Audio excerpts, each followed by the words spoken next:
الشیطان الرجیم بسم اللہ الرحمن الرحیم قل ان صلاتی و نسکی و محیای و مماتی للہ رب العالمین صدق اللہ تعالی مولانا العظیم و صدق رسولہ النبی الکریم الامین الصلاۃ والسلام علیک سیدی یا رسول اللہ وعلی آلک و اصحابک یا سیدی یا حبیب اللہ الصلاۃ والسلام علیک سیدی یا رحمۃ للعالمین وعلی آلک و اصحابک یا سیدی یا خاتم النبیین۔ میں نے کوئی خطاب کوئی تقریر نہیں کرنی، خطاب آپ نے سماعت فرما لیے۔ میرے جذبات کا اظہار مفتی اہل سنت حضرت علامہ مفتی خلیل الرحمن صاحب نے کر دیا۔ جو کچھ انہوں نے کہا وہی میرے جذبات تھے، ہیں اور رہیں گے۔ صدمے سے ہم سارے ہی چور ہیں، جسم میں جیسے جان بھی نہیں ہے۔ اللہ آپ سب کو اس صدمے میں صبر کی توفیق عطا فرمائے۔ جیسے ہمارے دوست جماعت اسلامی کے ذمہ دار بھائی نثار صاحب نے کہا کہ ہم تعزیت کرنے نہیں آئے، لینے آئے ہیں، تو میں تمام حضرات کو آپ جتنے بھی تشریف لائے، علامہ حسین شاد صاحب، مولانا کشمیری صاحب کے صاحبزادے، عزیز الرحمن صاحب کے صاحبزادے، اور جتنے دوسرے ہمارے مسلک کے علماء، ذمہ داران، تحریکوں، تنظیموں کے، سب کی تشریف آوری پر میں ان کا شکریہ ادا کرتا ہوں۔ میں چونکہ لاہور ہی تھا، رات پہنچا دیر سے، پروگرام فون پر مجھے بتا دیا گیا تھا، میں نے وعدہ کر لیا کہ انشاءاللہ حاضری دوں گا۔ بالخصوص میں حاجی محمد ایوب صاحب، مفتی خلیل الرحمن صاحب، جناب شیخ محمد طارق صاحب، ان کا تہ دل سے مشکور ہوں کہ انہوں نے ہماری عدم موجودگی میں بھی وہ کام کر لیا جو شاید ہم یہاں بیٹھ کے بھی اتنا نہ کر سکتے۔ اللہ آپ کو عزتوں سے نوازے۔ تحریک لبیک کے تمام کارکنان کو اللہ صبر کی توفیق عطا فرمائے۔ میں صرف ایک جملہ عرض کر کے گفتگو سمیٹ لوں گا۔ قرآن کریم میں 15ویں پارے میں ایک سورت ہے، سورت کہف، آپ سب جانتے ہیں۔ اس میں اصحاب کہف کا واقعہ موجود ہے کہ وہ چند بندے جن کی تعداد 4، 5، 6 یا 7، وہ اپنے ایمان کو بچانے کے لیے اپنا ملک چھوڑ کے چل پڑے۔ کہیں پناہ لیتے ہیں جہاں ہمیں کوئی پوچھے نہ، کیونکہ وقت کا بادشاہ ظالم تھا اور وہ اللہ کو ماننے والوں پر ظلم و ستم کرتا تھا۔ کئی لوگ اس نے اس بات پہ تہ تیگ کر دیے، مار ڈالے، قتل کر دیے۔ انہوں نے بھی دیکھا کہ ہمیں بھی مار ڈالا جائے گا، جان بھی جائے گی، اور ہو سکتا ہے کہ وہ تکلیفیں اٹھانے کی سکت نہ ہو تو کہیں ایمان نہ چلا جائے۔ اس ڈر سے انہوں نے اپنا ملک چھوڑ دی۔ جس راستے سے گزر رہے تھے وہاں کوئی اور بھی کھڑا تھا۔ بعض مفسرین نے، محدثین نے لکھا ہے کہ وہ بکریوں بھیڑوں کا چرواہا تھا۔ اس نے ان کے چہروں کو دیکھا، کہنے لگا لگتا ہے کہ تم بڑے کوئی اللہ کے مقبول بندے ہو، کدھر جا رہے ہو؟ تو انہوں نے اپنی صورتحال بیان کی، تو اس نے کہا میں بھی تمہارے ساتھ جانا چاہتا ہوں۔ انہوں نے کہا ٹھیک ہے، وہ بھی ساتھ چل پڑا۔ اب اس کے ساتھ کتا بھی تھا بھیڑوں بکریوں کی رکھوالی کے لیے۔ تو انہوں نے کہا یہ کتا ساتھ نہیں جا سکتا، اس کو واپس کرو، اسے روکو۔ تو اس نے اپنے تئیں کوشش کی، سمجھایا، ڈانٹا، ہو سکتا ہے ہمارا بھی ہو کہ ہٹ جا، لیکن وہ نہیں ہٹا۔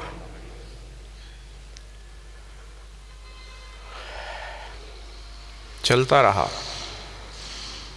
یہاں تک کہ ایک غار میں انہوں نے پناہ لے لی، اور کتا غار کے دہانے پر بیٹھ گیا۔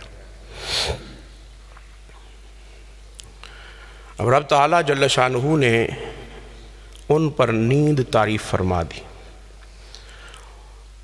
وہ 309 سال تک غار کے اندر سوتے رہے، اور ان کا کتا غار کے دروازے پر اتنا ہی عرصہ سوتا رہا۔ اب یہ آپ بھی جانتے ہیں، سائنس بھی کہتی ہے کہ ایک ہی کروٹ پر سونے سے جسم کے اندر جو خون کی نالیاں ہیں ان کے پچک جانے کا خطرہ ہوتا ہے، جسم سن ہو جاتا ہے، بندہ بیمار ہو سکتا ہے، کوئی فالج وغیرہ یا اس طرح کی کوئی بیماری اٹیک کر سکتی ہے، تو اس کو کروٹ بدلنا ضروری ہے۔ تو وہ ایسے سوئے ہوئے تھے کہ انہوں نے خود کروٹ بھی نہیں بدلی۔ تو اللہ کریم جل شانہ نے فرشتوں کو حکم دیا کہ تم جاؤ اور ان کی کروٹیں بدل کے آؤ۔ اب فرشتے آئے، صبح بھی شام بھی ان کی کروٹیں بدلتے، واپس جاتے ہوئے جب وہ اپنا کام کر کے جا رہے ہوتے تو پیغام ہوتا کہ یہ جو دروازے پہ بیٹھا ہے اس کی کروٹ بھی بدلو۔ حالانکہ آپ سب جانتے ہیں کہ فرشتے ہیں، نوری ہیں، لیکن کتا ہی ہے۔ دیکھیے جب کتا کسی اللہ کے برگزیدہ بندے کے دروازے پہ بیٹھ جائے تو اس کا احترام اتنا ہے کہ فرشتے بھی اس کو اٹھاتے ہیں، اس کی کروٹیں بدلتے ہیں، جو نوری ہیں۔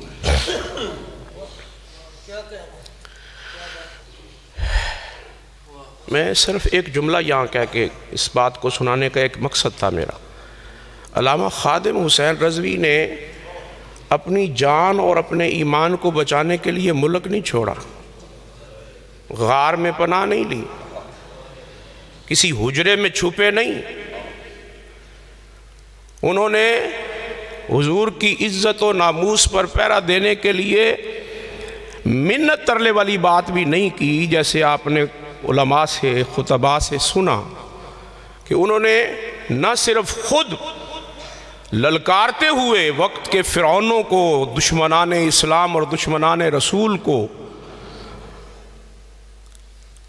پریشان کر دیا، بلکہ ایسے لوگ پیدا کر دیے جو الحمدللہ آج بھی وہ جرت رکھتے ہیں کہ وہ وقت کے فرعونوں کے سامنے ڈٹنے کا جذبہ رکھتے ہیں۔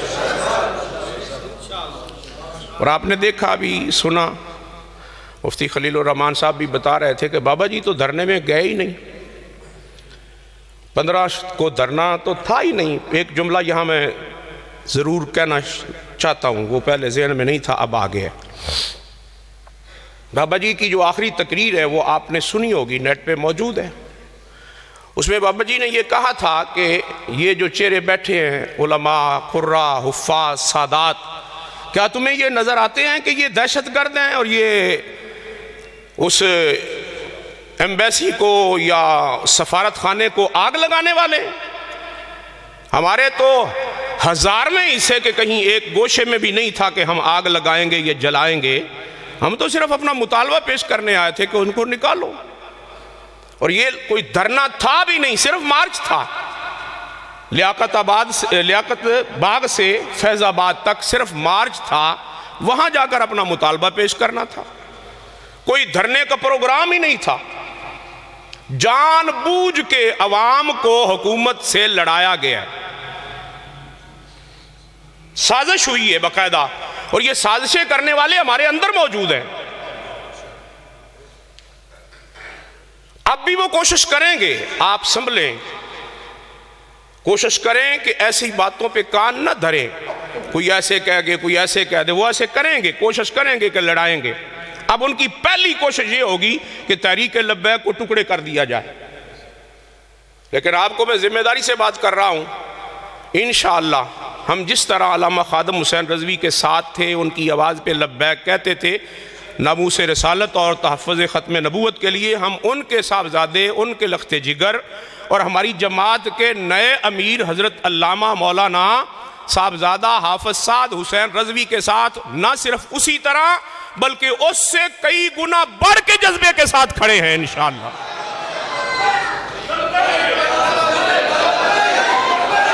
لبیک یا رسول اللہ.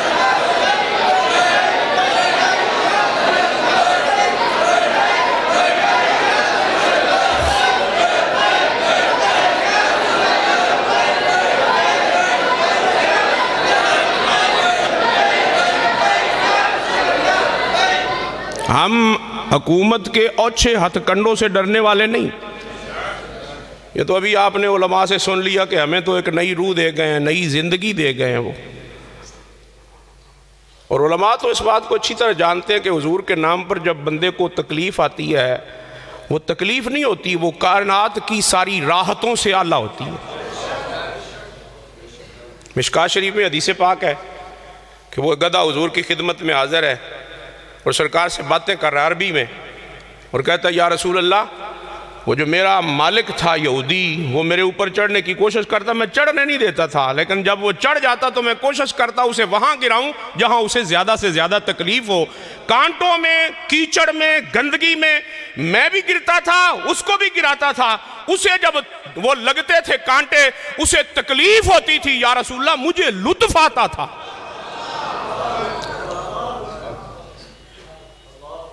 تو ہم تو علماء، اولیاء، بزرگوں کے ماننے والے، جنہوں نے ہمیں یہ سبق دیا ہے، جے کر یار دے نام دا ملے مینا،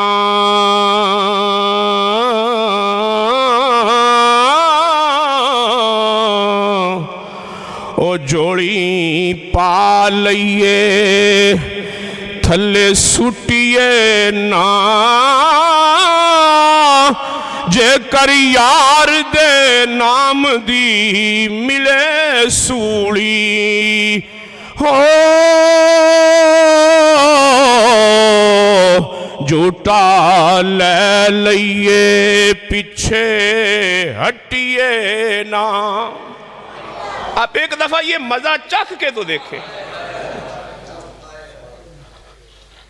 آپ نے یہ باتیں قرآن میں نہیں سنی، علماء سے نہیں، آپ نے خود نہیں پڑھی کہ چھری لگ جائے، کانٹا لگ جائے، بندے کو درد ہوتا ہے، تکلیف ہوتی ہے، لیکن یوسف علیہ السلام کو دیکھنے والی اپنے ہاتھ کاٹ رہی ہیں، انہیں درد نہیں ہو رہا.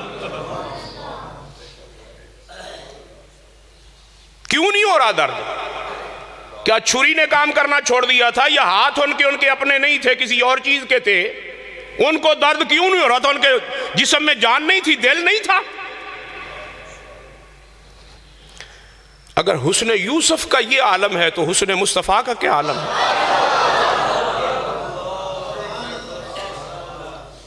احمد رضا بریلوی اسی لیے اچھا لگتا، ہمارے کو چاچے کا بیٹا نہیں ہے، وہ قوم کا پٹھان ہے، میں قوم کا بلوچ ہوں، ہماری کوئی رشتہ داری ہے؟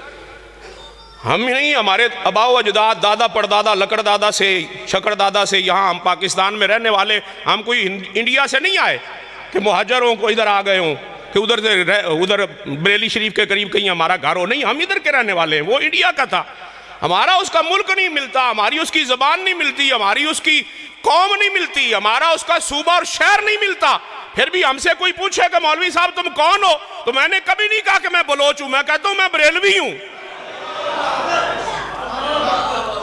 بلوچ کہلانے میں وہ عزت نہیں جو بریلوی کہلانے میں عزت ہے، اس لیے کہ ایک عاشق کے ساتھ بندہ منسوب ہو گیا نا. اب خادم حسین رضوی سے منسوب ہونے والے کیا اپنے آپ کو اس لائق نہیں سمجھتے کہ ان کے ساتھ عزت ہے، ان کے نام کے ساتھ جڑنے سے، ان کی تنظیم کے ساتھ جڑنے سے عزت ہے؟ تو احمد رضا بریلوی تو وہ تھا جس کے ایک شاگردوں کے اور مریدوں کے مریدوں میں خادم حسین رضوی تھا. جب شاگردوں اور مریدوں کا یہ عالم ہے، ڈائریکٹ بھی نہیں ہے، انڈائریکٹ، کتنے واسطوں سے دور. اگر اس کا یہ جذبہ ہے تو احمد رضا بریلوی کا کیا جذبہ ہو؟ آپ نے کیا فرمایا؟ آپ فرماتے ہیں حسن یوسف پہ کٹی مصر میں انگوشت زنا. حسن یوسف پہ کٹی مصر میں انگوشت زنا. 6 چیزیں بیان کی. حسن یوسف کٹی مصر انگوشت زنا. 6 چیزیں بیان ہوئی. حسن یوسف پہ کٹی مصر میں انگوشت زنا. حسن یوسف پہ کٹی مصر میں انگوشت زنا. سر کٹاتے ہیں سر کٹاتے ہیں سر کٹاتے ہیں تیرے نام پہ مردان عرب. سر کٹاتے ہیں تیرے نام پہ مردان عرب. حسن یوسف دیکھنے والوں کا یہ عالم ہے. ہاتھ اپنے خود چھری سے کاٹ رہی ہیں, پتہ ہی نہیں ہے, خبر ہی نہیں ہے, تکلیف ہی نہیں ہے. تو جس کی نگاہوں میں حسن مصطفیٰ آ گیا ہو اس کو 12,000 شل اس کا کیا بگاڑ سکتے ہیں؟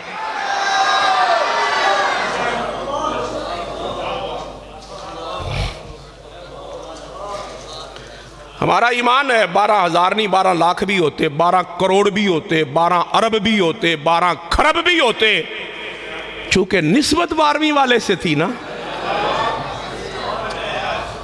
تو کیسے ہو سکتا ہے کہ وہ تکلیف دے دے. اور میں نے وہ جملے سنے خود جب وہ شیل گر رہے تھے اور بالکل قلیل سے بندے آپ کے قریب رہ گئے تھے, باقی دائیں بائیں نیچے اوپر ہو گئے.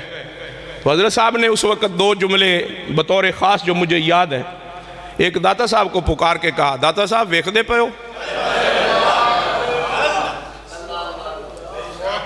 ویکھ دے پے ہو تواڈے منن والےاں نال کی کر رہے ہیں. پھر سرکار کو مخاطب کی, یا رسول اللہ دیکھ رہے ہیں آپ کے چاہنے والوں کے ساتھ کیا ہو رہا ہے. شیخ طارق صاحب بتا رہے تھے, میں تو چونکہ وہاں نہیں پہنچا مارچ میں دھرنے میں, میں تو دور تھا, کہیں باہر تھا, بہاولپور ضلع میں تقریریں تھی میری, تو میں نکلنا چاہتا تھا لیکن محصور ہو گیا, نہ جا سکا. یہ شکوے ہیں اپنوں سے ہیں.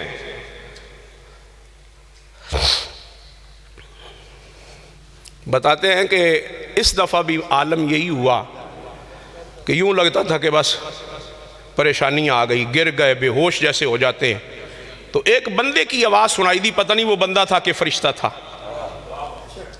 اس نے آواز دی, یا رسول اللہ انظر حالنا, یا حبیب اللہ اسما قال. کہتے ہیں شیخ طارق صاحب بیٹھے, وہ کہتے ہیں یوں لگا ہم جیسے بے ہوش جیسے پڑے تھے نا, تو یوں لگا جیسے ہمارے جسم میں جان آ گئی ہے. اٹھ کے کھڑے ہوئے اور پھر دوبارہ جمع ہوئے, اور اس طاقت سے جمع ہوئے کہ شل مارنے والے پیچھے بھاگ گئے, قریب نہیں آ سکے. پھر تو یہ حضور علیہ السلام کی طرف بندہ توجہ تو کرے. اس لیے ذرا محبت سے آپ کوشش کریں تحریک لبیک کے ساتھ جڑ جانے کی. انشاءاللہ آپ کو یہاں دنیاوی تکلیفیں وہ تکلیفیں نہیں لگیں گی, وہ راحتیں لگیں گی, آرام ہوگا, سکون ملے گا. اور میں ذمہ داری سے کہتا ہوں یہاں کی تکلیف رب کی عزت کی قسم ہے قبر کی راحت بنے گی. آخری جملہ جہاں میں نے چھوڑا تھا وہی کہہ رہا ہوں کہ اگر ان اللہ کے برگزیدہ بندوں کے ساتھ جو جان اور ایمان بچا کر غار میں چھپ گئے تھے, ان کی فرشتے خدمت کے لیے مامور ہیں, آج تک ہیں, اب بھی ہیں, اور ان کے دروازے پر بیٹھے ہوئے کتے کی بھی خدمت کر رہے ہیں، تو کیا خادم حسین رضوی کا کوئی مقام نہیں ہے؟ جس نے نہ ایمان چھپایا، نہ جان بچائی، نہ گھر چھوڑا، نہ مسجد چھوڑی، نہ حجرہ چھوڑا، جب بھی آئے تکلیف دینے والے گھسیٹ کے سیڑھیوں سے نیچے لے گئے، ان کے ساتھ اوف تک یا شکوے تک بھی بات نہیں کی، مسکراتے ہوئے ان کے ساتھ گئے۔ تو یہ جذبہ کیا ہے؟ میں اپنی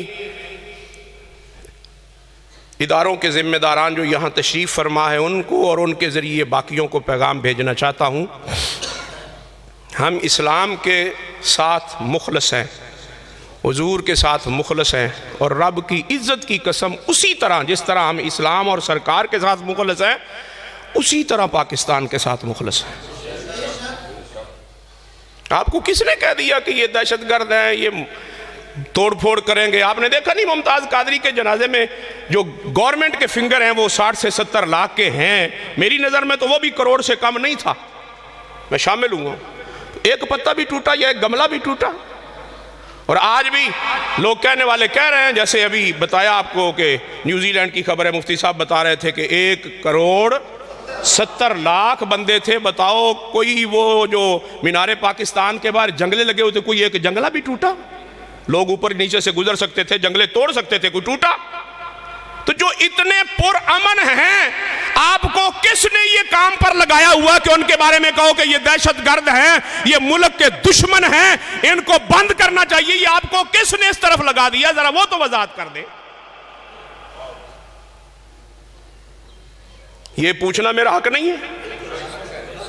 کون ہے؟ یا آپ خود ایسا کر رہے ہیں، یا آپ کے پیچھے کوئی ہے جو کہتا ہے کہ ان محب وطن لوگوں کو اور محب اسلام لوگوں کو اور محبت رسول رکھنے والے لوگوں کو آپ اس طرح لوگوں کے سامنے پیش کریں کہ جیسے کوئی ہوا ہے؟ ہم یہاں کے رہنے والے، میں ذمہ داری سے یہ بات کر رہا ہوں، میں، میرا باپ، میرا دادا، جو مجھے جو ہوش ہے، سمجھ ہے، وہ میں نے پاکستان میں ہی دیکھے، پاکستان بننے سے پہلے کہ یہاں موجود ہیں، پتہ نہیں پہلے والے کتنے ان کے آبا و اجداد ہیں۔ ہم کوئی باہر سے آئے ہوئے نہیں ہیں، ہم یہاں کے ہیں، یہیں رہیں گے، یہیں مریں گے، ہماری اولاد بھی یہیں ہوگی اور یہیں مرے گی۔ ہم کوئی باہر والوں کے ساتھ محبت کرنے والے نہیں ہیں۔ ہمارے تو قائد نے بتا دیا تھا، ہندوستان کو فتح کرنا ہے تو میری 2 تقریریں کروا دیں۔ اتنا آسان نسخہ بھی آپ استعمال نہیں کر سکتے۔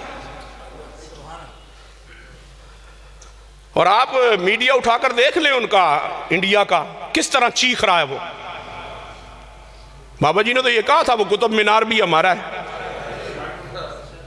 وہاں کی مسجد اور تاج محل بھی ہمارا ہے، اور یہ بھی کہا تھا کہ بابری مسجد بھی ہماری ہے، اس کے ساتھ جو سلوک کیا اس کا بدلہ بھی ہم نے ابھی لینا ہے۔ جو دشمنوں کو ایسے للکارتے ہیں، آپ ان کے ساتھ مقابلہ کروا رہے ہیں، حکومت کا، انتظامیہ کا، پولیس کا لڑانا چاہتے ہیں آپ، ملک کے باسیوں کو اور انتظامیہ کو آپس میں دستوں کی ربان کروانا چاہتے ہیں آپ؟ کیا آپ کا ایجنڈا کیا ہے؟ میں ذمہ داری سے کہہ رہا ہوں، میں تحریک لبیک کا ایک جنوبی پنجاب کا ذمہ دار ہوں، یہ تو چونکہ میرا شہر ہے، میرا ضلع ہے، میں یہاں حاضر ہوں، ورنہ مجھے اور بھی کئی جگہوں پر آفر آئی تھی کہ آپ نے آنا ہے، وہاں کرنی ہے کلخانی میں، میں نے کہا نہیں، میں اپنے شہر میں ہوں، اور بھی میں نے کہیں جانا ہے، پھر بعد میں جاؤں گا۔ میں ذمہ داری سے کہہ رہا ہوں، تحریک لبیک کا ذمہ دار ہوں، جنوبی پنجاب کا نائب امیر ہوں۔ ہمارے کسی بھی کارکن میں ایک رائی کے دانے کے برابر بھی ملک کے ساتھ کوئی غداری والی سوچ نہیں ہے۔ ہم اللہ کی عزت کی قسم ہے سارے محبت کرنے والوں سے کروڑوں درجے زیادہ محبت کرتے ہیں اس وطن سے۔ یہ وطن ہے تو ہم ہیں۔ آپ ٹھنڈے دماغ کے ساتھ رپورٹیں لکھیں، میرے ساتھ رابطے میں رہتے ہیں ہمارے اداروں والے لوگ، میں ان کو خبر دیتا ہوں، ہم اتنے بندے ہیں، اتنے جا رہے ہیں، اتنے آ رہے ہیں، یہ ہو رہا ہے، وہ ہو رہا ہے۔ میں نے تو کبھی کوئی بات چھپائی نہیں، تو پھر کیوں ایسی ہمارے درمیان دراڑیں پڑ گئی ہیں اور کیوں ایسا نظام خراب ہو رہا ہے؟ مہربانی کریں، توجہ فرمائیں، اور بابا جی کے الفاظ جو آپ نے فرمائے تھے کہ میں بڑے محتاط الفاظ استعمال کر رہا ہوں، ہم محب وطن ہیں، ہمارے ساتھ پیار کریں، اپنے کے لیے بھی ہم سے پیار لیں، ورنہ ہو سکتا ہے مخالفت شروع ہو جائے گی، پتہ نہیں کیا کیا گل کھلیں گے۔ ہماری طرف سے تو نہیں ہوں گی انشاءاللہ، شرارتیں کرنے والے کریں گے نا، ہم تو کوشش کریں گے کہ یہ تصادم، یہ لڑائی، یہ جھگڑا کو پریشانی نہ آئے. ہمیں اپنی جان بھی دینی پڑی تو انشاءاللہ ملک کے لیے جان دے دیں گے، اسلام کے لیے جان دے دیں گے، حضور کے لیے جان دے دیں گے، ملک پر آنچ نہیں آنے دیں گے انشاءاللہ، اور سازشیوں کو بے نقاب کر دیں گے. ہم انشاءاللہ سازشوں کا شکار نہیں ہوں گے. اللہ میری آپ کی حاضری قبول فرمائے. اللہ تعالیٰ سرکار دو عالم صلی اللہ علیہ وسلم سے جو عشق اور محبت علامہ خادم حسین رضوی صاحب کو تھا، ہے اور رہے گا، اللہ اس کا ایک ذرہ اور قطرہ ہمیں نصیب فرما دے.